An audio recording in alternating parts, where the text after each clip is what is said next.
Ramai tahu kisah Titanic, tapi tak ramai tahu ia bukan kapal pertama yang karam.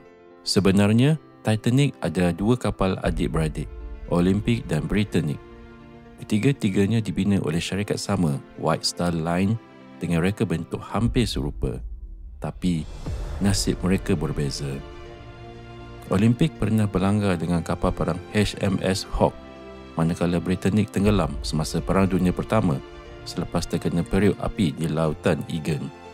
Dan hanya Titanic karam ketika pelayaran awam pada tahun 1912, menyebabkan lebih 1,500 nyawa terkorban. Tragedi Titanic menjadikannya simbol kesombongan manusia terhadap laut dan antara kisah paling diingati dalam sejarah moden. Ini Sejarah 1 Minit. Like, share dan subscribe untuk lebih banyak kisah menarik. Jumpa lagi.